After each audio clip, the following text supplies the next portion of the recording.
মনটাকে ঠিক জায়গায় না থাকলেই মনটা চঞ্চল হয়।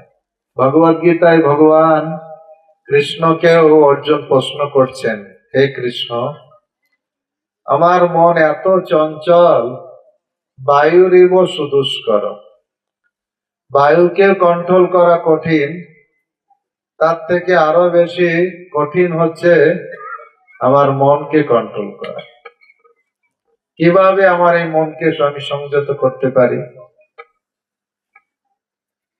ভগবান কৃষ্ণ কনফার্ম করলেন, হ্যাঁ, মন চঞ্চল, মনই বিভ্রান্তিকর, অসংশয় মহাভাব, অসংশয়, এ ব্যাপারে কোনো সংশয় নেই।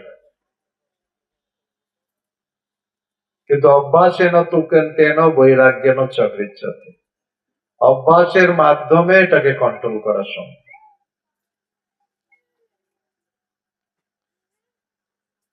এই মন হচ্ছে আমাদের শত্রু, মন হচ্ছে আমাদের বন্ধু, বন্ধুর আত্মনত। ভগবদ গীতায় ভগবান কৃষ্ণ বলছেন, আমরা শত্রুর সঙ্গে বাস করতে ভালোবাসি না বন্ধুর সঙ্গে বাস করতে ভালোবাসি, আমাকে বিচার করতে হবে। আমি যদি শত্রুর সঙ্গে বাস করতে ভালোবাসি, তাহলে মন যেমন ভাবে চলবে আমিও চলবো সেইভাবে। কিন্তু আমি যদি চাই না শত্রুর সঙ্গে বাস করবো না, আমি বন্ধুর সঙ্গে বাস করবো, তাহলে মনটাকে সংযত করার পন্থা অবলম্বন করতে হবে। এই জগতে স্কুল, কলেজ, ইউনিভার্সিটিতে অনেক শিক্ষা প্রদান করা হয়, দুর্ভাগ্যবশত এই শিক্ষা দেওয়া হয় না মন কি করে সংযত হবে, কি করে আসল আনন্দ পেতে পারে। আপনারা একটা নাম শুনেছেন, মন্ত্র, নাম শুনেছেন মহামন্ত্র, শুনেছেন? মন্ত্র কথাটার অর্থ কি? মন প্লাস ত্র, মনকে যে ত্রাণ করে সে হচ্ছে মন্ত্র। তা মনকে ত্রাণ করার জন্য বড় বড় মেডিকেল হসপিটালে মনকে ত্রাণ হবে না। শরীরে কিছু রোগ ব্যাধি হয়েছে, শরীরকে আপনি সুস্থ করার জন্য বিভিন্ন পন্থা অবলম্বন করতে পারেন। দেহটাকে কার সঙ্গে তুলনা করা হয়েছে? এটা গাড়ি আছে, গাড়িকে খেতে দেওয়া হচ্ছে কিন্তু ড্রাইভারকে খেতে দেওয়া হচ্ছে না। এটা পাখি আছে খাঁচায়, প্রত্যেক দিন মালিক এই খাঁচাটাকে সুন্দর করে পরিষ্কার করছে, পাখিকে খেতে দিচ্ছে না। বেশি দিন বাঁচবে পাখিটা? পাখির তাতেই আনন্দ হবে? পাখির খাঁচাটা পরিষ্কার করছে, একটা ধুলোবালি পড়তে দিচ্ছে না, প্রত্যেক দিন পরিষ্কার। তাতে পাখিটার কত আনন্দ হবে, খেতে দেওয়া হচ্ছে না। ঠিক আমাদের দুটো শরীর আছে, একটা হচ্ছে স্থূল শরীর, একটা হচ্ছে সূক্ষ্ম শরীর। স্থূল শরীর হচ্ছে এই যা বাইরে আমরা দেখতে পাই, যেটা চোখ দিয়ে দেখা যায়, ক্ষিতি, অপ, তেজ, মরুদ, বম, এই পঞ্চভূতের এই শরীর, এটাকে বলা স্থূল শরীর। এর ভিতরে আর একটা শরীর আছে, তাকে বলা হয় সূক্ষ্ম শরীর, মন, বুদ্ধি আর অহংকার। আমরা যখন দেহটা ত্যাগ করি তখন এই সূক্ষ্ম শরীর কি করে? মন, বুদ্ধি, অহংকার আর একটা দেহকে গ্রহণ করে।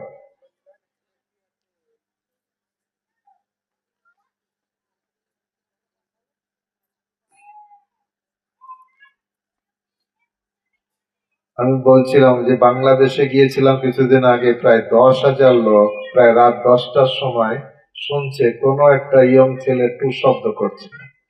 হিন্দুরা জানে হরি কথায় কথা বলতে হয়, সবাই জানে, তাই বলছি না, সবাই যে বলে তা নয়, কিন্তু এইটুকু জ্ঞানও নেই যে ভগবানের কথা চুপচাপ থাকতে হয়। অনেকের ভিতরে এইটুকু জ্ঞান নেই, কিন্তু অন্যান্য ধর্মে তারা ধর্মের প্রতি খুব শ্রদ্ধা করে, তারা তাদের ধর্মকেই করে।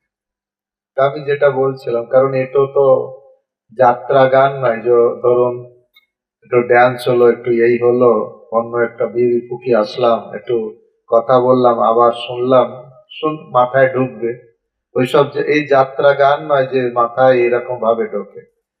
এই আধ্যাত্মিক কথা হচ্ছে সব থেকে উন্নত কথা। এই কথাকে কি বলা হয়েছে জানেন? বৈকুণ্ঠ বার্তা। বৈকুণ্ঠ বার্তা মানে এইসব কথা এই জগতের কথা নয়, ভগবত ধাম থেকে এসেছে সেই কথা। আর সেই কথা মাথায় সবার ঢুকবে? সেই জন্য একটু ধীর স্থির না হলে কিন্তু বোঝা যাবে না। সেই জন্য অনুরোধ যে আপনারা একটু ধীর স্থির ভাবে শুনবেন, তাহলে বৈকুণ্ঠ বার্তা, ভগবানের কথা বুঝতে পারবেন। আর এই ভগবানের কথা এ মাথা থেকে আসে না, এটা আসে হৃদয় থেকে। দিব্য জ্ঞান কোথায় প্রকাশিত? হৃদয়ে প্রকাশিত। এই জড় জগতিক কথা কিছু এক্সপিরিয়েন্স, অভিজ্ঞতা নিয়ে কিছু বিভিন্ন জায়গায় বিভিন্ন রকম সেমিনার দেয়, এই প্রোডাক্ট বিক্রি করতে হবে, এই প্রোডাক্ট এই করো, সেটা হচ্ছে তার ব্রেন থেকে আসে। আর আধ্যাত্মিক কথাটা আসে কোথা থেকে? হৃদয় থেকে, ভগবানের কৃপায়। আর এই ভগবানের কৃপা আমরা এই শ্রবণের মাধ্যমে লাভ করব। তো যেটা আমরা বলছিলাম, আমাদের দুটো শরীর আছে, মনে আছে? একটা শরীর স্থূল শরীর, কি দিয়ে তৈরি? ক্ষিতি, অপ, তেজ, মরুদ, বন। আর একটা হচ্ছে সূক্ষ্ম শরীর, মনে থাকবে, কি দিয়ে তৈরি? মন, বুদ্ধি আর অহংকার। যখন আমাদের দেহটা ত্যাগ হয়, স্থূল শরীরটা ত্যাগ হয়, ক্ষিতি, অপ, তেজ, মরুদ, বন যেটা বাইরে দেখি সেটা ত্যাগ হয়, কিন্তু ভিতরের শরীর সেটা ত্যাগ হয় না। সে কি করে? আর একটা দেহ, মন, বুদ্ধি, অহংকার, সে আর একটা শরীরে প্রবেশ করে। কোন শরীরে প্রবেশ করে? কার কোন শরীর ভালো লাগে? কেউ যদি মাছ খেতে ভালো লাগে, তার মাছ রাঙা শরীর ভালো লাগবে। কেউ যদি মাংস খেতে ভালো লাগে, সে রয়্যাল বেঙ্গল টাইগার বডি ভালো লাগবে। তা মৃত্যুর পরে ভগবানের কাপড়ের দোকান আছে, পোশাকের দোকান, 84 লক্ষ রকমের পোশাক আছে।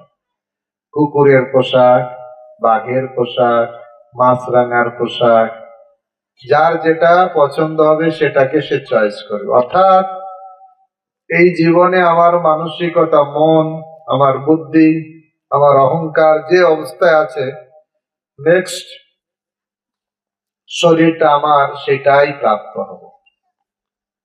মনের যে স্তর, বুদ্ধির যে স্তর, অহংকারের যে স্তর, সেই অনুসারে নেক্সট বডিটা হতে পারে কুকুরের, হতে পারে শিয়ালের, হতে পারে বাঘের, হতে পারে মাছরাঙার।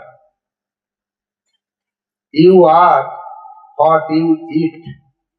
আপনি তাই যা আপনি খান, যে প্রকার খাদ্য আপনার চয়েস হবে। কারণ ভগবানের প্রসাদ খেতে ভালো লাগে না, এই নিরামিষে সব ভগবান টাকা দিয়েছে নিরামিষ খাওয়ার জন্য, অনেক কিছু খাবে। তা আমি যেটা বলছিলাম, আমাদের মন, বুদ্ধি, অহংকার, এটা স্থূল দেহ না সূক্ষ্ম দেহ? সূক্ষ্ম দেহ। মনকে ত্রাণ করা যায় কিসের মাধ্যমে? মন ত্রাণ, মন্ত্র, মন প্লাস ত্র, মনকে ত্রাণ করে যে তাকে বলা হয় মন্ত্র। আর মহামন্ত্র মনকে বিশেষভাবে ত্রাণ করে, যে মেডিসিন মনকে ত্রাণ করে। তা বিশ্বের, যেটা সারা পৃথিবী মেডিকেল যারা দেখাশোনা করে, তাদের শর্ট নাম হচ্ছে হু, ওয়ার্ল্ড হেলথ অর্গানাইজেশন। এটা আছে, সারা পৃথিবী মেডিকেল গুলো কন্ট্রোল করে। তাদের জার্নালে বলছে সারা পৃথিবীর সমস্যা নয়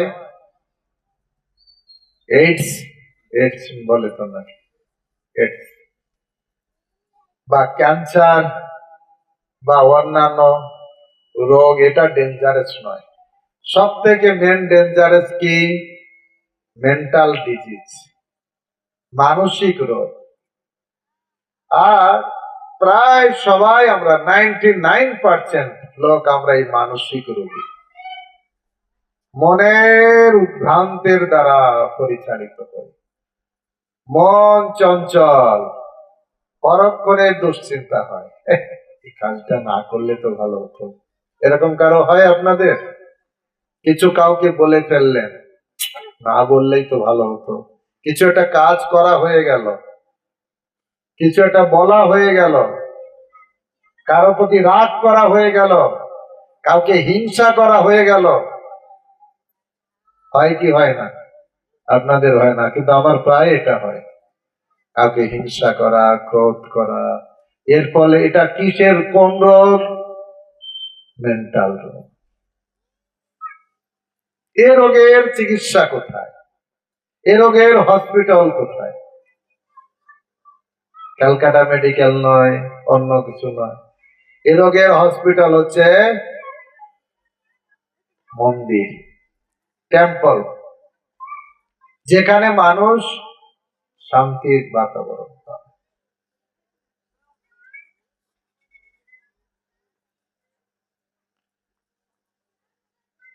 শান্তির বাতাবরণ, মনকে ত্রাণ করার মাধ্যম হচ্ছে যেখানে হচ্ছে ভগবানের মন্দির, সেটাই, এটাই হচ্ছে। সেই জন্য প্রভুপাদ সারা পৃথিবী জুড়ে এই ইসকন মন্দির করেছে, যে মন্দিরে ভক্তরা এসে মানসিক শান্তি পেতে পারে। প্রসঙ্গক্রমে মনে পড়ছে,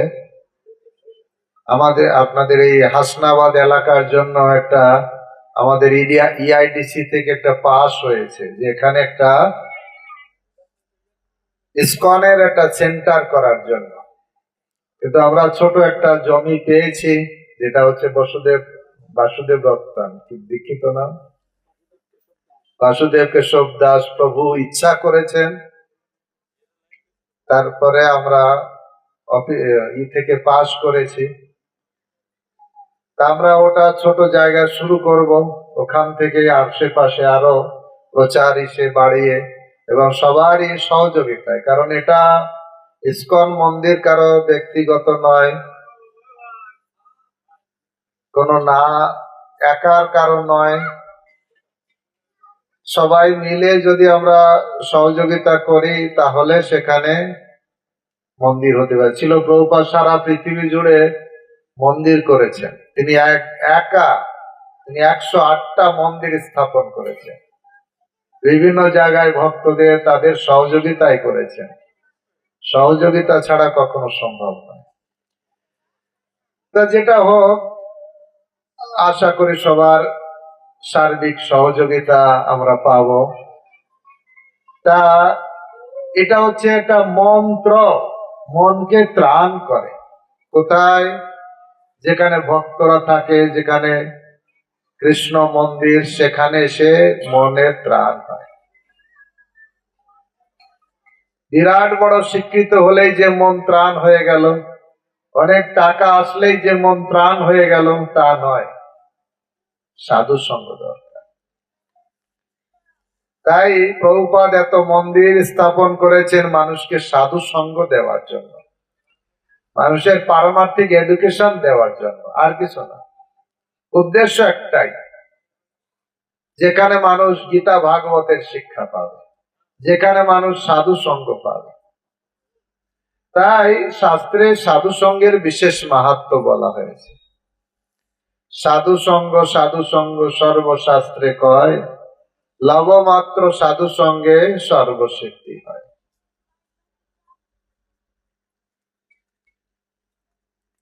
ক্ষণিক কালও যদি কেউ সাধু সঙ্গ করে তাহলে তার জীবনে সফলতা এসে।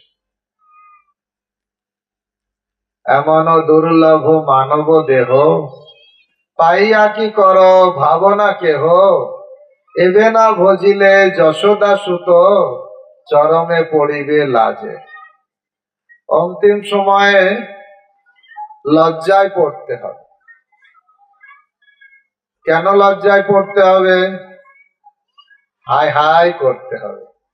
সুযোগ ছিল ভগবানের সেবা করা, সুযোগ ছিল ভগবানের নাম করা, করলাম না। ভগবানের সেবার জন্য কিছু করলাম না। কি নিয়ে যাব? রাম নাম সত্য হয়, অর সব ঝুটা হয়, লাস্টে বলবে। কিন্তু তখন আর রাম নাম করার সুযোগ থাকবে? যা করতে হবে আগের থেকে করতে হবে। এই জগতের বাবা মা ভাই বোন টাকা পয়সা ধন দৌলত কোনো কিছু স্থায়ী থাকবে না। যে যতটুকু করবে ততটুকু তার জন্য সঙ্গে। কারণ মনুষ্য জীবন পেয়েছি বটে, সুলভ নয়, দুর্লভ নয়, সুদুর্লভ।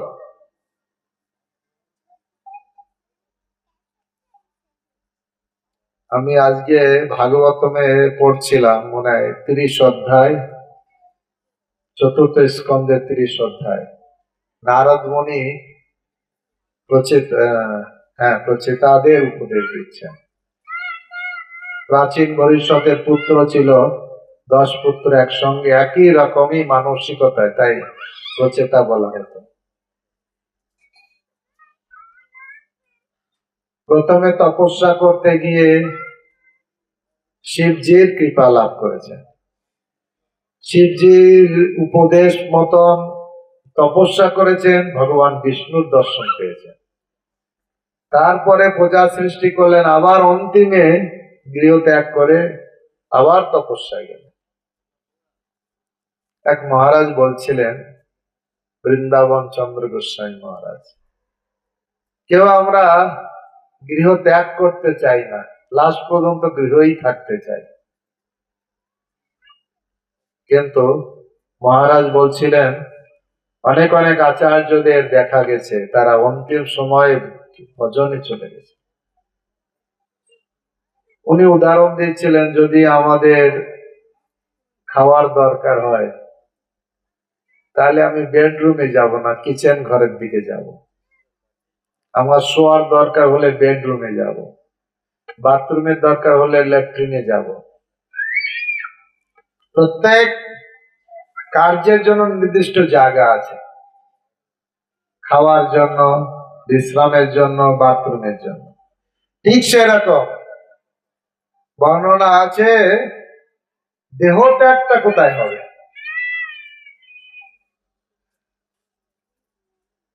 দেহ ত্যাগ করারও নির্দিষ্ট জায়গা আছে, দেহ ত্যাগটা ঘর নয়। উদাহরণ দিয়েছেন,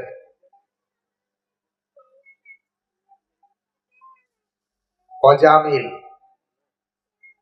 অজামিল শুদ্ধ সাত্ত্বিক ব্রাহ্মণ ছিলেন, ভাগবতে বর্ণনা আছে, সবাই জানেন।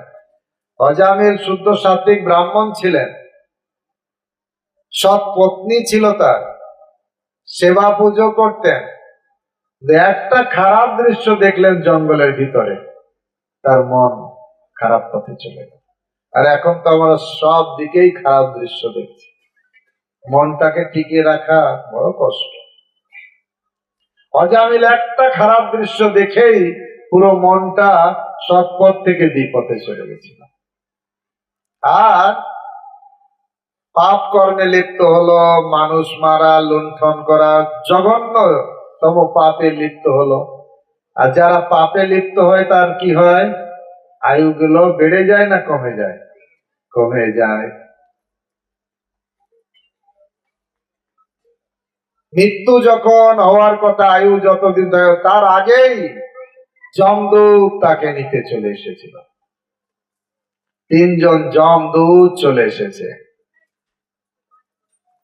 অজামিলকে নেওয়ার জন্য। অজামিল ভয়ে থরকম্পমান। কাকে দেখেছে? কাকে দেখতে পেল অজামিল? দেখতে কেমন? বিশ্ব সুন্দর, বিশ্ব সুন্দরী, কিংবকিমাকার, বড় বড় চোখ, বড় বড় দাঁত, নখ, আর দেখে ভয় পেয়েছে। দেখবেন অনেকেই মৃত্যুর সময় পায়খানা প্রস্রাব করে ফেলে, চিৎকার করে করে এও বলে, দেখ কে এসেছে, দেখ কে এসেছে, দেখ দেখ। তার ছেলে তার মেয়ে বলে, না বাবা, আমরাই তো তোমার কাছে, অন্য কেউ তো নয়। তোরা না, অন্যরা। ছেলে মেয়েরা দেখতে পারে না, কিন্তু কে দেখতে পারে? যে পটল তুলছে সে দেখতে পায়। তা সেটা হচ্ছে বিষয়। অজামিল দেখতে পাচ্ছে, আর ভয়ে কাতর হয়ে অজামিল যখন ভয়ে কাতর হয়েছে, তার পুত্রকে ডেকেছে, নারায়ণ নারায়ণ নারায়ণ। এরকম যখন ডেকেছে, যাকে ভালোবাসে তাকে স্মরণ এসে তাকে নারায়ণ নারায়ণ বলে ডেকেছে। ছেলের নাম ছিল নারায়ণ। সঙ্গে সঙ্গে বিষ্ণুদূত এসে গেছে। নারায়ণ নারায়ণ বলে ডেকেছে, বিষ্ণুদূত আসার এসেই যমদূতকে বলছে, হটো, এখানে কি করছো? কেন? আমরা অজামিলকে নিতে এসেছি। পাপী, দুরাচারী, তাকে নেওয়ার জন্য এসেছি। দেখেছ না, আমার প্রভুর নাম করেছে, নারায়ণ নারায়ণ বলেছে। কোথায় প্রভুর নাম করলো? ও তো ছেলেকে ডেকেছে। ডাকলেও সংকেতে পরিহাসে স্তনবাদ, কেউ সংকেত করে, কেউ পরিহাস করে, প্রভুর নাম করলেই লাভ হয়ে যাবে। হরি বল। ভগবানের এমন। হা রাম, তাতেও রামচন্দ্রের নাম করা হয়ে যাচ্ছে। হরিদাস ঠাকুর বলছে, এভাবে সবার উদ্ধার হয়ে যায়, কেউ বাদ পড়বে না। একবার প্রসঙ্গ করে মনে পড়ে, নবদ্বীপ লীলাতে মহাপ্রভু যখন চাঁদকাজিকে উদ্ধার করার জন্য গেলেন, কোথায় চাঁদকাজি? চাঁদকাজি তো ভয়ে উপরে পালিয়ে। পরে ডেকে আনা হলো, কেন? বলছে, আমি সামনে আসছি না, আমি একটা কথা তোমাকে বলতে চাই। কি কথা? আমি একা একা বলতে চাই। চাঁদকাজি বলছে মহাপ্রভুকে, বলছে, না না, একা একা নয়, সবাই আমার নিজের লোক, একসঙ্গে বলো। বলছে, একটা ঘটনা, আমি যখন হরিনাম বন্ধ করতে গিয়েছিলাম, বন্ধ করে যখন সেই রাত্রে ঘরে শুয়ে আছি, হঠাৎ আমার বুকের উপর এক হাফ তার মানুষ, হাফ তার সিংহ, এইরকম একটা বিকট ব্যক্তি দেখলাম, আমার বুকের উপর চেপে বসলো, নখ দিয়ে আমার বুকে চৌচির করে দিয়েছে, অলরেডি চিহ্ন এসে গেছে। আর বললো, বেটা, তুই হরিনাম বন্ধ করেছিস, একদম শেষ করে দেব। তারপরে ভাগ্যক্রমে আমাকে ছেড়ে দিয়ে বলল, এবার তোকে সুযোগ দিচ্ছি, খবরদার আর কোনদিন যেন এরকম না হয়, তাহলে একেবারে প্রাণে মেরে ফেলবো। তখন থেকে আমি আর ঘরের বাইরে যাইনি, আমি আর বলিনি কাউকে। কিন্তু আর একটা অদ্ভুত ব্যাপার, আমার পেয়াদা গিয়েছিল হরিনাম বন্ধ করার জন্য, আর মুসলমান পেয়াদা তো এত বড় বড় দাড়ি আছে, হঠাৎ দেখলো আগুনের ফুলকি এসে তার দাড়িতে পুড়ে গেছে। ও তারপর থেকে ও আর যায়নি।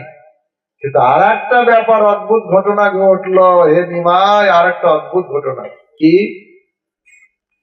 আমার এক মুসলমান কর্মচারী, সে গিয়েছিল হিন্দুদের ঠাট্টা করতে, এই হরে কৃষ্ণ বলছে, এইরকম দুই চারবার তাদের ঠাট্টা যখন করেছে, আমার সামনেও দেখছি হরে কৃষ্ণ বলছে, হরে কৃষ্ণ। আমি বলে, আরে তুই মুসলমান, তুই হরে কৃষ্ণ করছিস কেন? বলছে, আমি তো করতে চাইনি, আমি ওদের ঠাট্টা করতে গিয়েছি, তারপর থেকে মুখ থেকে আর হরে কৃষ্ণ যাচ্ছে না। হরে কৃষ্ণ হরে কৃষ্ণ, হরে কৃষ্ণ হরে কৃষ্ণ, হরে কৃষ্ণ হরে কৃষ্ণ, কৃষ্ণ কৃষ্ণ হরে হরে, হরে রাম রাম রাম হরে হরে। অজামিল নারায়ণ নারায়ণ বলেছে, যমদূতকে তাড়িয়ে দিল বিষ্ণুদূত। হটো, তোমার প্রভুকে জিজ্ঞাসা করবে, তুমি তো ধর্মরাজের চেলা, কোনটা ধর্ম জানো না? কাকে নিতে হবে? প্রভুকে ভালো করে জিজ্ঞাসা করে নেবে, আর যেন ভুল না হয়। বিষ্ণুদূতকে দেখতে দিব্য জ্যোতি বেরোচ্ছে, আর তাদের কাছে তো যমদূত বিকট চেহারাদারি, তারা পালিয়ে গেল। যে প্রভুর কাছে প্রভু একটা আবেদন, প্রভুকে ওদের যমরাজ, দ্বাদশ মহাজনের অন্যতম যমরাজ বলছে তোমার প্রভু, আপনি আমাদের ক্লিয়ার করে বলুন, কাকে আপনার এখানে আনবো, কাকে আনবো না। কারণ আজকে খুব ঝামেলা হয়ে গেছে। কি ঝামেলা? না, এক বিরাট পাপী, তার ছেলের নাম নারায়ণ বলেছে বলে আমাদের হটিয়ে দিল। দিব্য চেহারাধারী 4 জন, আমরা তো 3 জন, ওরা আসলো 4 জন। পুরো আমাদের, তাদের দেখে তো আমাদের অবস্থা খারাপ, পালিয়ে আসলাম। আপনি ক্লিয়ার করে বলুন, কাকে আপনার এখানে আনবো, কাকে এখানে আনবো। তখন বললেন, যার মুখে হরিনাম শুনবে, শোনো, কান পেতে শোনো, যমদূত তোমরা কান পেতে শোনো, যার মুখে হরিনাম, যার কপালে তিলক থাকবে, গলায় যার কণ্ঠীমালা থাকবে, খবরদার তাদের যদি দেখো, দেখলেই ঝড় আসলে শুকনো পাতা যে ফুল করে উড়ে পালিয়ে হয়, ওই রকম ওখান থেকে পালিয়ে চলে আসে, ধারে কাছে যাবে না। তার জন্য একটা ঘটনা হয়েছিল, পরে পুরাণে বর্ণনা আছে। এক দাদু গ্রীষ্মের সময় মাঠের ভিতর দিয়ে যাচ্ছে, যেতে যেতে খুব ক্লান্ত হয়ে পড়েছে, আর ওই গাছের নিচে বিশ্রাম করছে, আর ওখানেই মারা গেছে। এখনই তো হয়, প্রায় দেখা যাচ্ছে হঠাৎ মারা, তাও মারা গেল। মারা গেলে কি হবে? গাছের নিচে মারা গেছে, গাছের উপর একটা বক পাখি বসেছিল, বক বিষটা ত্যাগ করে দিয়েছে। তার বিষটা হচ্ছে সাদা, আর পড়বে তো কপালে সে পড়েছে, আর দেখতে তিলকের মতন লাগছে। যমদূত এসেছে নেওয়ার জন্য, ভাবছি বাবা, কপালে মনে হয় তিলক, পালা, আবার নাই ঝাড় খেতে হবে, পালিয়ে গেছে। আর তারপরে বিষ্ণুদূত এসে নিয়ে গেল, যমদূত নিল না, বিষ্ণুদূত নিয়ে গেল। কি করবে? আমার বলার উদ্দেশ্য আর একটা, অজামিল রক্ষা পেল, বিষ্ণুদূত যমদূতকে তাড়িয়ে দিল। এইসব কথোপকথন ওই অজামিল শুনল, যে কিভাবে কত মানে পরনাপন্ন যমদূত নিয়ে যাবে, কিন্তু বিষ্ণুদূত সে যমদূতকে বকা দিয়ে তাকে তাড়িয়ে দিল। এসব কথোপকথন অজামিল শুনেছে। যখন শুনেছে, তখন কি করলো? ভাবলো, আমি উঠে বিষ্ণুদূতের চরণ ধরি, যে যমদূতকে তাড়িয়ে দিয়েছে। যখনই উঠেছে, তখন এক মুহূর্তে বিষ্ণুদূত অদৃশ্য। টাইম হয়নি বৈকুণ্ঠে যাওয়ার, কিন্তু যমদূতের হাত থেকে রেখাই দিয়ে দিল। অজামিলের আরো 12 বছর বয়স ছিল তখন, কিন্তু যেহেতু পাপ করেছিল, যমদূত তাড়াতাড়ি এসে নিতে এসেছিল। অজামিল কি ভাবলো, আরো তো এখন সময় আছে, বেঁচে গেছি, বাড়ি যাই, আবার একটু মদ খাই, আবার একটু খারাপ কাজ করি, তাই গেল না। প্রভুর কৃপায় আমি তো রক্ষা পেয়েছি, আর বাড়ি যাব না, সোজা চলে গেল হরিদ্বার। হরিদ্বার গিয়ে সেখানে তপস্যা করতে শুরু করলেন। 12 বছর পুরো তপস্যা করেছেন। তারপরে বৈকুণ্ঠে ভগবত ধামে চলে গেছে। মৃত্যুর জায়গা বাড়ি নয়, কোথায়? মৃত্যুর জায়গা হচ্ছে বনং গতম যত হরিমা, বনে বা তীর্থে চলে যাওয়া। আবার বলা হচ্ছে ধৃতরাষ্ট্র, নামটা শুনুন, ধৃত রাষ্ট্র। ধৃত মানে ধরে আছে, কি ধরে আছে? রাষ্ট্রকে ধরে আছে। যারা আমরা বিষয়কে ধরে থাকি তাদের আর এক নাম ধৃতরাষ্ট্র। অন্ধ, ধৃতরাষ্ট্র জন্মান্ধ, আর এমনি স্নেহ অন্ধ, আসক্তিতে অন্ধ। তারপরে কি হলো? বিদুরকে তো বকা দিয়েছে। কে বকা দিল? দুর্যোধন। কেন বকা দিল? ধৃতরাষ্ট্র বিদুরকে ডেকেছিলেন, মন্ত্রী, কি করা যায়, যুদ্ধ তো অবশ্যম্ভাবী, কুরু আর পাণ্ডবদের যুদ্ধ হবে, যুদ্ধ হলে তো অনিষ্ট হবে, মন্ত্রী তুমি বলো, মন্ত্রণা দাও। বিদুর বললেন ধৃতরাষ্ট্রকে, রাজা আপনি যদি অবশ্যম্ভাবী ভয়ানক ধ্বংস থেকে রক্ষা পেতে চান, তাহলে আপনার পুত্র ত্যাগ করে দিন, কারণ ও সাক্ষাৎ কলি, সাক্ষাৎ অধর্ম, ওর প্রতি স্নেহে আসক্ত হয়ে আপনার এই দুরবস্থা, ত্যাগ করে দিন। এরকম যখন বিদুর তার মতো করে উপদেশ দিচ্ছিলেন, আড়াল থেকে দুর্যোধন শুনছিলেন। সামনে এসে বললে, বেটা যার খাবে তার অনিষ্ট করবে, আমাদের মন্ত্রী আর আমার পিছনে লাগছে, একে বের করে দাও, হস্তিনাপুর থেকে বের করে দাও, শুধুমাত্র শ্বাস নিতে পারবে, আর কোনো কিছু যেন নিয়ে না যায়।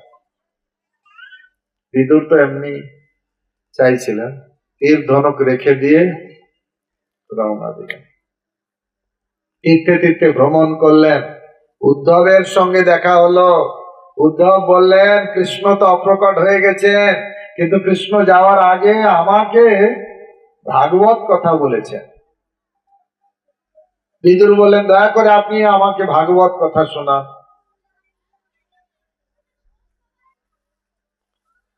উদ্ধব বললেন, না, আমি ভাগবত কথা শোনাবো না, আমি এবং মৈত্র মুনি দুইজন কৃষ্ণের কাছে ভাগবত কথা শুনেছি। আর কৃষ্ণ লাস্টে মৈত্র মুনিকে বলেছেন, হে মৈত্র মুনি, তোমাকে যে ভাগবত কথা বলছে তুমি এটা বিদুরকে বলবে, কারণ ভগবান ডাইরেক্ট মৈত্র মুনিকে আদেশ করেছেন এই ভাগবত কথা তাকে আপনাকে বলার জন্য। তখন বিদুর সেই বৃন্দাবন থেকে আবার ঘুরতে ঘুরতে ঘুরতে ঘুরতে হরিদ্বারে গিয়ে মৈত্র মুনির সঙ্গ লাভ করে। মৈত্র মুনির সঙ্গ লাভ করায় ওনার ওখান থেকে উপদেশ পেলেন। বিদুর প্রশ্ন করছেন, আপনারা ভাগবত পড়ে দেখবেন, প্রথম থেকে প্রায় দ্বিতীয় স্কন্ধ থেকে প্রায় চতুর্থ স্কন্ধ পর্যন্ত বিদুর মৈত্র সংবাদ, বিদুর মৈত্র সংবাদ।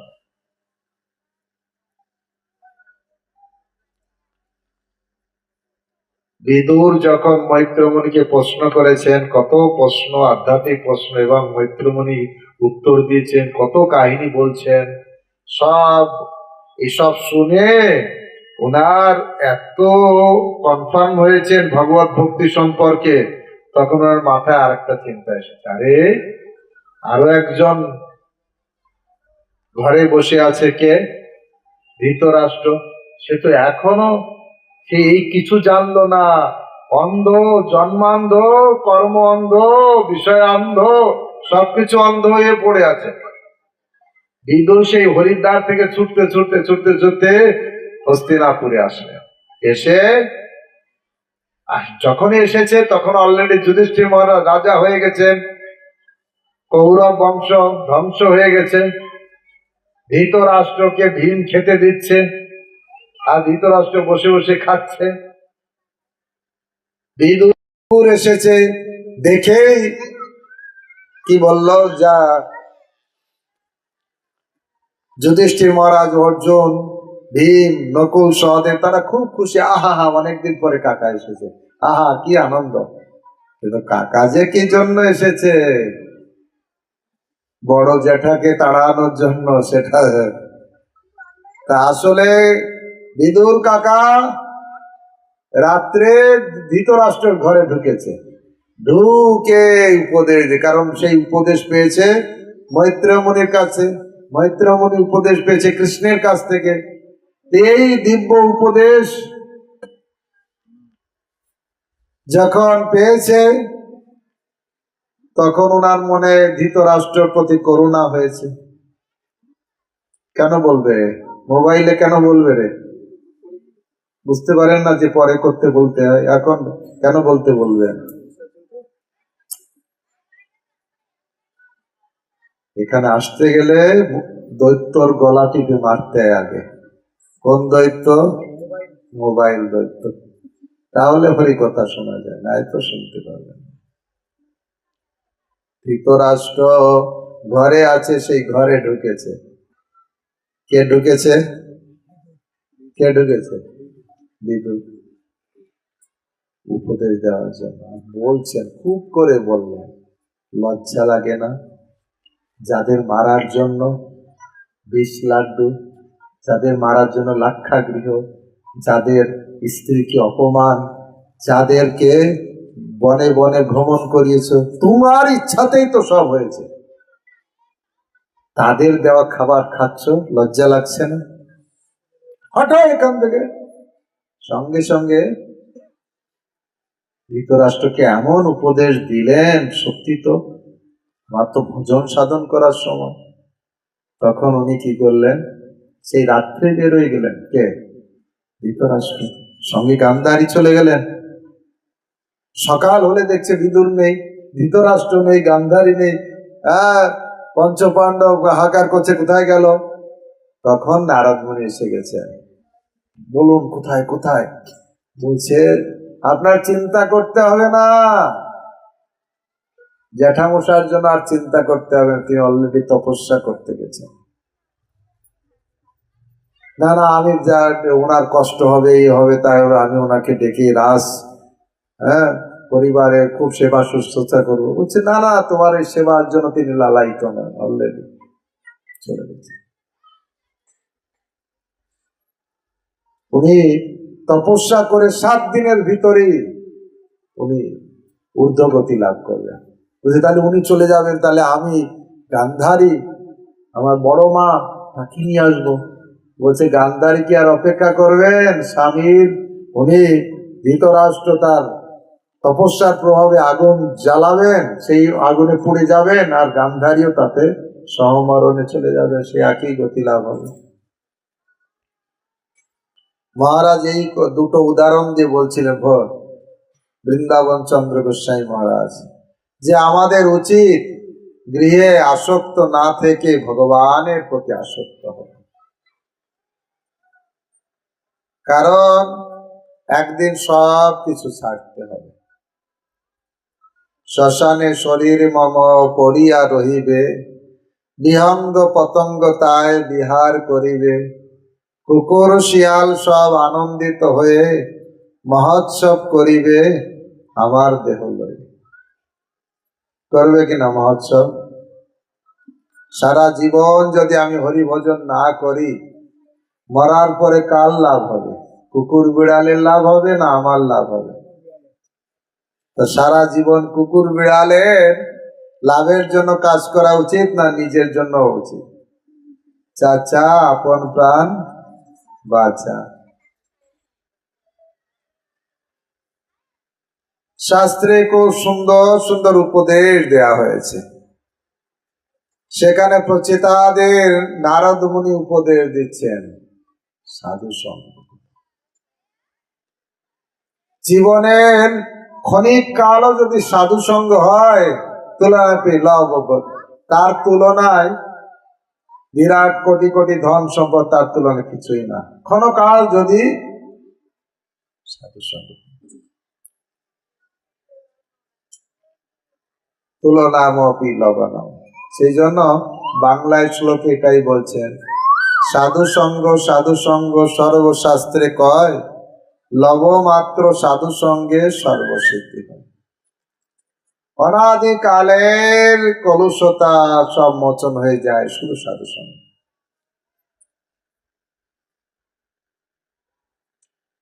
সাধুরাই রাস্তা দেখাতে পারে, সাধুরাই আসল পথের সন্ধান দিতে পারে।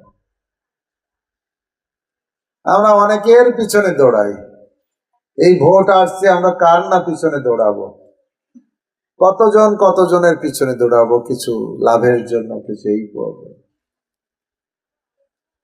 জাগতিক বস্তু পাবো। কিন্তু সাধুর পিছনে দৌড়ালে কি পাবো?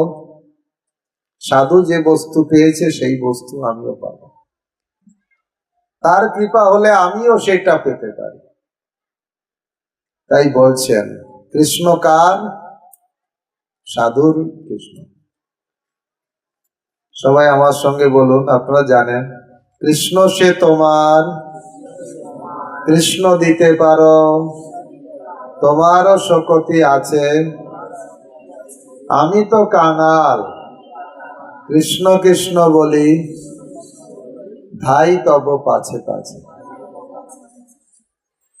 এই জন্য বৈষ্ণব দুর্লভ বস্তু দান করতে পারে। বৈষ্ণবের সেই ক্ষমতা আছে। এই জন্য এই জড় জগতে অনেকেই আমাদের বন্ধু।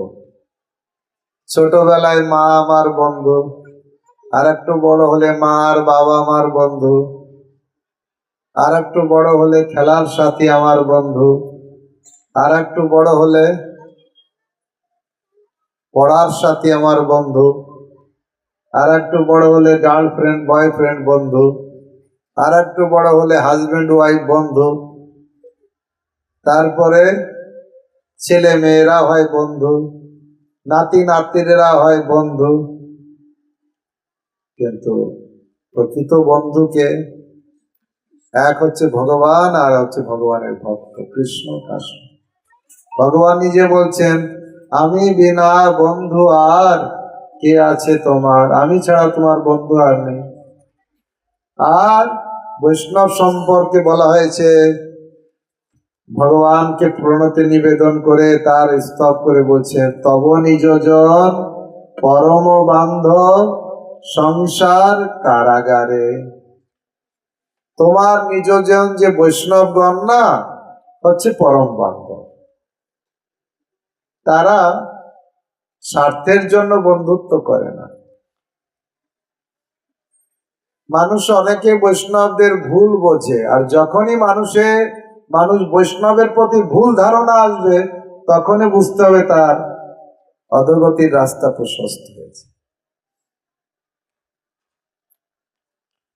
প্রসঙ্গ করে মনে পড়ে সম্রাট কুলশেখরের কথা। মহান সম্রাট, সুন্দর সুন্দর শ্লোক লিখেছে, মুকুন্দ মালা, বৈষ্ণব জগতে খুব ফেমাস স্তব, মুকুন্দ মালা স্তব। গোবিন্দের জন্য, মুকুন্দের জন্য স্তব লিখেছেন। তার একটা স্তব অনেকে আপনারা জানেন, কৃষ্ণ তদীয় পাদ পঙ্কজান্ত মদৈব মে বিশত মানস রাজহংস প্রাণ পয়ান সময়ে কপবাত পিত কণ্ঠাবরদ শরণাং কুতস্তে।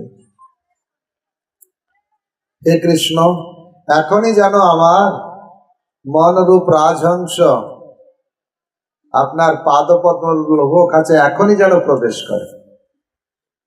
কারণ অন্তিম সময়ে প্রাণ পয়ান সময়ে, অন্তিম সময়ে কফ পিত্ত বায়ু দ্বারা কণ্ঠ অবরুদ্ধ হবে।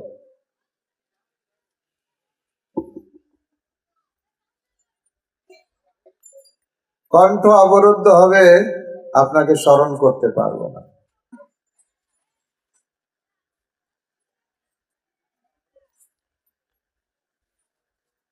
এটা উদাহরণ দেওয়া হয়েছে, অনেকেই দেখবেন দেহ ত্যাগ করার সময় অচেতন হয়ে থাকে। কয়েকদিন খাওয়া দাওয়াও বন্ধ। তারপরে হঠাৎ দেখতে কোনো ডাকলেও সাড়া নেই। কারণ অন্তিম সময় এমনই হতে পারে। এটা সম্রাট করল। আমি যে কথাটা বলছিলাম, বৈষ্ণব ঠাকুর কি করে আমাদের আসল বান্ধব, এই সম্রাট কুলশেখর এত একজন মহান ব্যক্তি, ইনি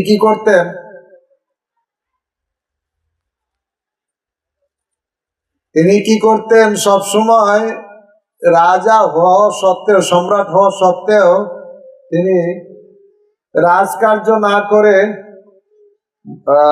সব ব্রাহ্মণদের, উনি সিংহাসনে বসতেন, ব্রাহ্মণদের সব ডাকতেন, মন্ত্রীদের অত কেয়ার করতেন না, ব্রাহ্মণদের ডাকতেন। আর কি বলতেন, রামায়ণ পড়ুন, রামায়ণ পড়ুন।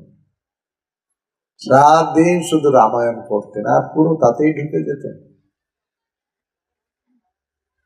এইসব দেখে মন্ত্রীরা চিন্তা করেছে, রাজার তো মাথা খারাপ, রাজকার্য কিছুই করছেন না, সব সময় ব্রাহ্মণদের নিয়ে বসে আছেন, তাহলে রাজকার্যের কি হবে। এটা চিন্তা করে মন্ত্রীরা প্ল্যান করলেন একটাই, কারণ এই সম্রাটকে ওই অবস্থা থেকে ফিরিয়ে আনা যাবে যদি এই ব্রাহ্মণের প্রতি উনার অবিশ্বাস কিছু এনে দেওয়া যায়। কিচ্ছু কোনো কারণে যদি উনার অবিশ্বাস আনা যায়, তাহলে উনি ব্রাহ্মণদের প্রতি আর ভালোবাসবেন না, আর তখন আমাদের কথা শুনবেন। কারণ এখন ব্রাহ্মণদের ভালোবাসতেন, বৈষ্ণবদের ভালোবাসতেন, সেই জন্য রাজকার্য করানো যাচ্ছে না। কোনো একটা প্ল্যান করতে হবে যাতে ব্রাহ্মণের প্রতি অশ্রদ্ধা, বৈষ্ণবের প্রতি অশ্রদ্ধা ওনার এসে যায়। প্ল্যান করে কি করলেন, মন্ত্রীরা ভগবান পদ্মনাভ, ওনার রাজ্যে ভগবান, আর রাজার দ্বারাই পরিচালিত হতো। তা ওই পদ্মনাভের সুন্দর যে গলার মালা মন্ত্রীরা লুকিয়ে রেখেছে। সকাল হয়েছে, সবাই সবাই খোঁজ খবর যে মালা চুরি হয়েছে, ভগবানের মালা চুরি হয়েছে, কোথায় গেল। মন্ত্রীদের দিকে বসেছেন, কি হবে, বলছে কি হবে, মালা কে নেবে, আমরা তো কেউ যাই না, পাবলিকরাও কেউ আসে না, শুধু ভিতরে আসে ব্রাহ্মণরা, ব্রাহ্মণরাই চুরি করেছে। আপনি দেখুন, ব্রাহ্মণকে এত করেন, শ্রদ্ধা করেন, আসলে এই ব্রাহ্মণরাই ছাড়া আর কে করবে, ব্রাহ্মণই চুরি করেছে। বুঝে না, হতে পারে না, কত কনফিডেন্স দেখুন, বুঝছে না, এটা কখনো হতে পারে না।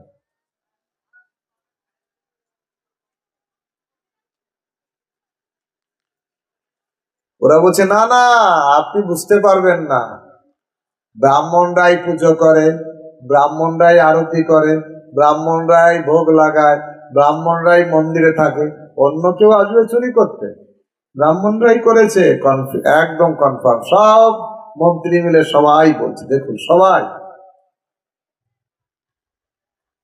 উনি বলছেন না, তবে হ্যাঁ, আমার দৃঢ় বিশ্বাস ব্রাহ্মণরা এটা করবে না, তোমাদের কাছে প্রমাণ করে দেখাবো। বললেন একটা বিষাক্ত সাপ নিয়ে আসো, একটা কলসির ভিতরে বিষাক্ত সাপ নিয়ে আসো, খুব পয়জন, বিষযুক্ত সাপ নিয়ে এসেছে। মন্ত্রিমণ্ডলী বসে আছে, বলছে দেখো, এই কলসির ভিতরে আমি হাত ঢুকাবো, যদি ব্রাহ্মণরা চুরি করে তাহলে সাপ আমাকে কামড়াবে, কিন্তু ব্রাহ্মণরা যদি চুরি না করে তাহলে বিষাক্ত সাপ আমাকে কিছুই করবে। কত বিশ্বাস! যদি এই হতো, ব্রাহ্মণরা চুরি করতো, তাহলে তো কামড়ে দিত, তাহলে তো মারা যেত, কিন্তু এত বিশ্বাস, মৃত্যুর কে বাজি রেখে বিশ্বাস তার। বলছে না, এবং সবার সামনে দেখানোর জন্য, ব্রাহ্মণরা যদি এই হার চুরি করেছে তাহলে সাপ আমাকে কামড়াবে, তাই তো কামড়াবে। সবার সামনে উনি হাত ঢুকে দিলেন কলসির ভিতরে, সাপ কামড়ালো না। তখন মন্ত্রীরাই এসে ক্ষমা চাইলেন, না আসলে রাজা আপনার কথাটাই ঠিক, কারণ আপনি তো প্রমাণ করালেন, আর আমরা তাই। আসলে ব্রাহ্মণরা চুরি করেনি, বৈষ্ণবরা এটা করেনি, ওনাদের প্রতি শ্রদ্ধা কাটানোর জন্যই আমরা এটা করেছিলাম, কিন্তু আপনার ঐকান্তিকতা।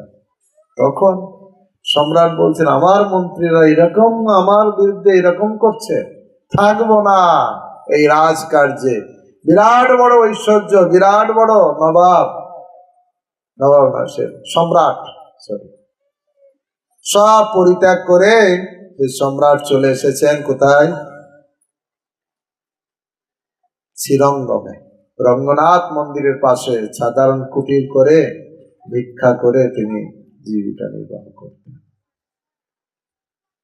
তাই আচার্যরা গাইছেন, তব নিজজন পরম বান্ধব সংসার কারাগার। এই সংসার কারাগারে আসল বন্ধু হচ্ছে তব নিজজন, তোমার নিজজনই হচ্ছে পরম বন্ধু, অন্য কেউ নয়। কারণ এই জগৎ থেকে আমাদের উদ্ধার করার জন্যই ভগবান গুরু রূপ ধারণ করে আসেন, বৈষ্ণবকে পাঠান। ধ্রুব মহারাজ হে কৃষ্ণ বলছেন, ভগবান ভগবানের তপস্যা করছেন, জানে না কিভাবে তপস্যা করতে হবে, কোন পথে যেতে হবে। ভগবান দেখতে পেলেন, নারদ মুনিকে বললেন, নারদ যাও আগে দীক্ষা দাও, পদ্ধতি বলো। নারদ মুনি আসলেন, উপদেশ দিলেন, পন্থা বললেন, 6 মাসের ভিতরেই ভগবানকে লাভ করলেন।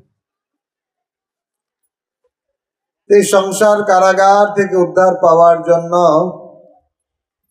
গুরুর কাছে যেতে হয়, সাধুর কাছে যেতে হয়। তদ বিজ্ঞানার্থাং স্বগুরু মেভাবি গচ্ছেদ সমিত পানি শ্রোত্রিয়ম ব্রহ্মনিষ্ঠ। যিনি শ্রুতি শাস্ত্রে পারদর্শী, ভগবানকে উপলব্ধি করেছেন, এরকম গুরুর কাছে যেতে হয় জ্ঞান লাভ করার জন্য, সাধুর কাছে যেতে হয়। কিভাবে?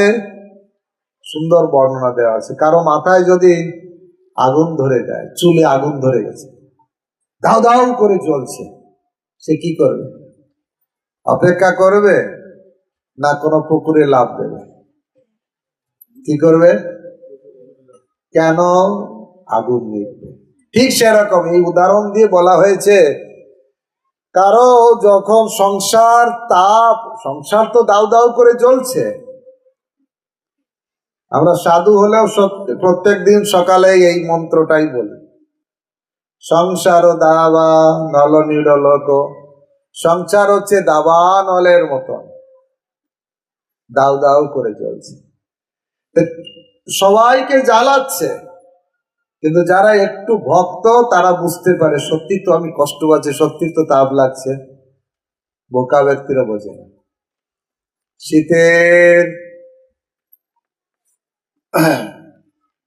শীতের সকালেও দেখব ঠান্ডা, সবাই কোনো পাগল কাপড় ছাড়া ঘুরে বেড়াচ্ছে, আছে না? কেন? মানে বুদ্ধিতে আসছে, এটা বলা হচ্ছে। ঠিক সেরকম যারা একটু সাধু প্রকৃতির হয়, একটু শাস্ত্র পড়েছে, তারা বুঝতে পারে যে আরে জন্ম, মৃত্যু, জরা, ব্যাধি, 4 প্রকার কষ্ট আমরা সবসময় পাচ্ছি। আর কি পাচ্ছি? আদি দৈবিক, আদি ভৌতিক, আধ্যাত্মিক কষ্ট পাচ্ছি। সাধুরা বলে কষ্ট পাচ্ছি। সাধুদের যদি বলা হয় এই জগৎ কেমন, আনন্দময় না দুঃখময়, তারা বলে দুঃখময়। আবার কেউ বলে ছেলে মেয়েরা হাত ধরে ঘোরে, আর বলছে জগৎ আনন্দময়, বলবে কিনা? কেউ হসপিটালে শুয়ে বলবে এই জগৎ দুঃখময়। তো এই জগৎ দুঃখময় না আনন্দময়? কেউ বলে আবার না না না, ব্রিটানিয়া 50-50, মানে কিছুটা সুখ কিছুটা দুঃখ, পুরোটা দুঃখ। কিন্তু ভক্ত যখন শাস্ত্র বিচার করে, আচার্যরা বলে জনম মরণ জরা যে সংসারে আছে ভরা, তাহে কিবা আছে বড় সার। এ মন ভালো লাহি লাগে এ সংসার, এ সংসার ভালো লাগে না সাধুরা। তাই কেউ যখন বুঝতে পারে যে এই জগৎ দুঃখময়, মাথায় আগুন জ্বলে গেছে, তখন আর এক মুহূর্ত দেরি না করে, সুন্দর একটা শ্লোক আছে সেটাই বলছে, অনুবাদটা এরকম যে কারো মাথায় আগুন ধরে গেলে যেমন এক মুহূর্ত দেরি না করে সঙ্গে সঙ্গে পুকুরে ঝাঁপ দেয় আগুন নিবানোর জন্য, ঠিক সেরকম কেউ যদি উপলব্ধি করে এই জগৎ দুঃখময়, নিরানন্দময়, জন্ম মৃত্যু জরা ব্যাধি যুক্ত কষ্টকর জগৎ, তাহলে এক মুহূর্ত দেরি না করে দৌড়ে যে সাধুর চরণে যে পড়বে।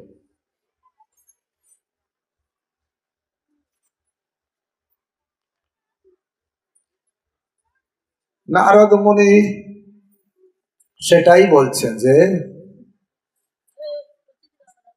প্রচেতাদের সেই উপদেশ দিচ্ছেন যে সাধু সঙ্গ হচ্ছে জগতে সব থেকে দুর্লভ জিনিস, দুর্লভ বস্তু। এই জন্য যখনই উপলব্ধি হবে তখন আশ্রয় গ্রহণ করা। আশ্রয় লইয়া ভজে তারে কৃষ্ণ নাহি তেজে, আর সব মরে অকারণ। যারা বৈষ্ণবের আশ্রয় নেয় তারা বেঁচে থাকে, আর সব মরে অকারণ। কেউ বলবে সাধুরা সেও তো তিলক পরে এতদিন হরিভজন করছে, সেও তো মরে গেল, তাহলে বেঁচে থাকতে বললে যে মরে গেল তো গেল তো। দেহ ত্যাগ হয়, মরাটা মানে হচ্ছে হরিভজন না করাটাই হচ্ছে আসল মৃত।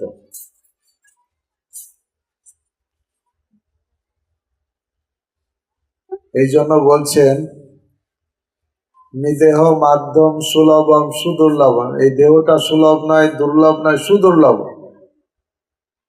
প্লবম সুকল্পম গুরুকর্ণ ধারম মায়ানুকূলেন নবেশ ন তরেৎ স আত্মহা। দুর্লভ দেহ পেয়েছি, গুরুরূপ কর্ণধার পেয়েছি, ভগবানের অনুকূল রূপ বাতাস পেয়েছি, তবু এই ভবসাগর উত্তীর্ণ হওয়ার চেষ্টা যে করে না, স আত্মহা, সে আত্মহত্যা করছে। সেই জন্য ওটাই হচ্ছে দেহ ত্যাগ। হরিভজন না করাটাই হচ্ছে আত্মহত্যা।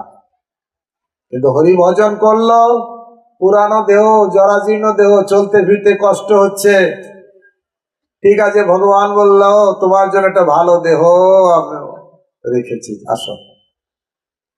কারো বাড়িতে যদি বাড়ির হাজবেন্ড সুন্দর নতুন কাপড়, দামি কাপড় নিয়ে আসে, আর বলছে তোমার কাপড়টা পুরানো হয়ে গেছে, ওটা কেন পরছো, এটা ভালো কাপড়। কারো দুঃখ হয় না আনন্দ হয়? আনন্দ হওয়ারই কথা। তো সেই জন্য ভক্ত এটা বুঝতে পারে যে এতদিন এই দেহটা অনেকদিন হয়ে গেছে, পুরানো হচ্ছে, জরাজীর্ণ, এটা ত্যাগ করে আমি নতুন দেহ। কারণ ভক্তদের একটা কনফিডেন্স থাকে যে ভগবানের কাছে যাব, আনন্দ করব, কত বনে ছোটাছুটি, বনে খাই লোটাপটি, সেই দিন কবে হবে মোর। এই জন্য ভক্তদেরও মৃত্যু হয়, অভক্তদের মৃত্যু হয়। পার্থক্য কি? পার্থক্য আছে। দেখবেন বিড়াল তার বাচ্চাকে ধরে, কি দুই দাঁত দিয়ে ধরে, বাচ্চা কি মনে করে? ফাইন, ফাইন মনে করে, ভালো মনে করে। নিশ্চয়ই খারাপ জায়গা থেকে মা আমাকে ভালো জায়গায় নিয়ে যাচ্ছে, এইটাই মনে করে দুই দাঁতের মাঝখানে পড়লে। কিন্তু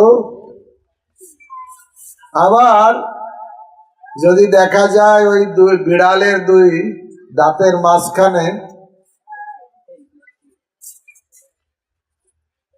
ওই দুই দাঁতের মাঝখানে, বসো এখানে, দুই দাঁতের মাঝখানে যদি একটা ইঁদুরের বাচ্চা করে, বিড়াল তার নিজের বাচ্চাকে দুই দাঁত দিয়ে কামড়িয়েছে,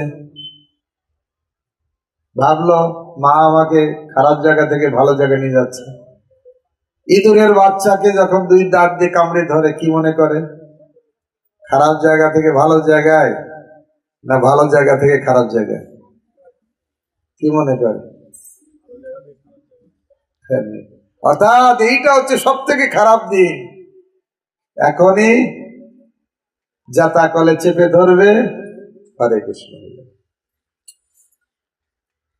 একই বিড়াল তার বাচ্চাকে কামড়ায় আর তার ইঁদুরকে কামড়ায়, ঠিক সেরকম মৃত্যু ভক্তের কাছে কি। কয়েকদিন আগে ধ্রুব মহারাজের চরিত্র ভাগবতে পড়ছিলাম। ধ্রুব মহারাজ অদ্ভুত লাগলো। অন্তিম সময়ে সাধন ভজনের ব্যাপার তো সব জানেন। অন্তিম সময়ে কি হয়েছে, যাওয়ার সময় এসেছে, সুন্দর একটা রথ এসেছে, পুষ্পরথ। আমাদের বাড়ির সামনে যদি একটা মার্সিডিজ কার আসে, এটা আপনার জন্যই, কেমন লাগবে? পুষ্পরথ এসেছে, আর তার ভিতর থেকে একদম দিব্য শরীরধারী বিষ্ণুদূতরা বেরোয়েছে। আসুন প্রভু আসুন।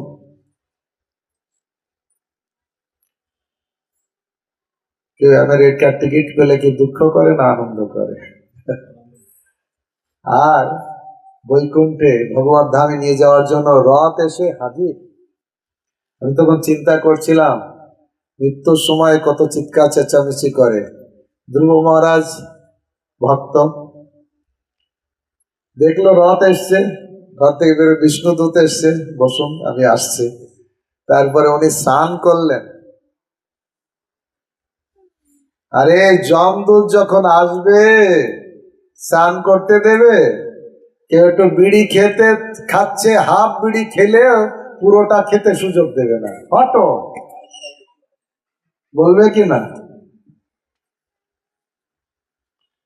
ধ্রুব মহারাজ স্নান করলেন, সুন্দর বস্ত্র পরলেন, তারপরে বাড়ির সামনে রথ দাঁড়িয়ে আছে, উঠতে গেলেন, দেখছে সামনে এক বিকট চেহারাধারী লোক দাঁড়িয়ে আছে। বলছে তো বিষ্ণুদূত ওনারা, এটা রথ, মাঝখানে তুমি কে? তোমাকে কেউ বিকট চেহারা দেয়, তুমি কে? সেই লোকটা বলছে আমি হচ্ছে সাক্ষাৎ মৃত্যু। তুমি এখানে কি করছো? বলছে আমি জানি আপনি ভগবানের ভক্ত, আমার আন্ডারে আপনি নন, কিন্তু আমি কেন এসেছি? আমি এসেছি আপনার কৃপা লাভ করার জন্য।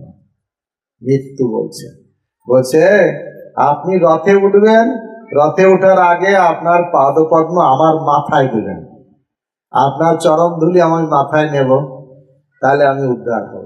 মৃত্যু ভক্তের চরণ ধুলি নিয়ে উদ্ধার হবে।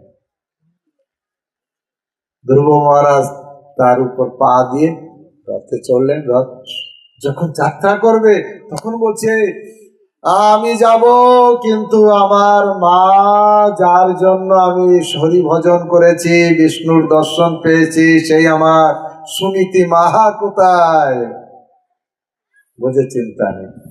ওই দেখো সামনে আর একটা রথ যাচ্ছে, ওই দেখো সামনে আর একটা রথ যাচ্ছে, ওই রথে তোমার মা আগে আগে যাচ্ছে, তুমি তার পিছনে।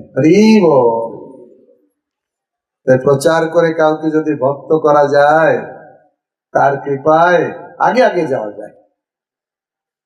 সুনীতি মায়ের উপদেশে ধ্রুব মহারাজ সাধন ভজন করলেন, আর সেই জন্য ধ্রুব মহারাজের কৃপায় সুনীতি মা আগে আগেই দিলেন। এই কথা বলেছিল প্রভুপাদ, বলতেন হ্যাঁ যদি আমার একজন শিষ্য শুদ্ধ ভক্ত হয় তার কৃপায় আমিও ভগবত ধামে চলে যাব। যদিও প্রভুপাদ ভগবত ধাম থেকে এসেছেন, উনি ভগবত ধামেই গেছেন, তার ব্যাপারে কোনো সন্দেহ নেই। তবু তিনি আমাদের শিক্ষা দেওয়ার জন্য যে আমরা প্রচার করব। কেন প্রচার করব? আমি হয়তো ভালো ভক্ত হতে পারলাম না, কিন্তু আমি যদি 5 জনকে বলতে বলতে তার ভিতরে কেউ একজন ভালো ভক্ত হয়ে গেল, সেই পার্সেন্টেজ আমার পকেটে এসে যাবে। তুমি কিনবে কৃষ্ণ নাম, দস্তুরি লইব আমি, পূর্ণ হবে কাম। তুমি নামের হাট থেকে কৃষ্ণ নাম নেবে, আর আমি পার্সেন্টেজ পেয়ে যাব, দালালি পেয়ে যাব। গরুর দালাল, জমির দালাল, বাড়ির দালাল, কেনা বেচা করে দিলেই পার্সেন্টেজ। ঠিক সেরকম নিত্যানন্দ প্রভু নাম বিক্রি করতে এসেছেন। আমরা যদি তাতে সাহায্য করি, মানুষকে বলি চলো ওকে যাবি রে ভাই, আই ছুটে নিতার নাম হাটে, চলো চলো নামের হাটে চলো, নাম পাবে। আর এটা করলেই নিত্যানন্দ প্রভু কৃপা করবেন, আর তাতে আমরা ভগবত ধামে চলে যেতে পারবো। তাই ভগবত ধামের পন্থা সাধু সঙ্গ, ভগবত ধামে যাওয়ার পন্থা হরিনাম মহামন্ত্র, সাধু সঙ্গে কৃষ্ণ নাম, এই মাত্র চাই। সংসার জিনিতে আর কোনো বস্তু নাই। সেই জন্য সাধু সঙ্গে হরিনাম করা, হরি ভজন করে আমরা আমাদের নিত্য ধামে ফিরে যেতে পারি। হরে কৃষ্ণ কৃষ্ণ কৃষ্ণ হরে হরে, হরে রাম রাম রাম হরে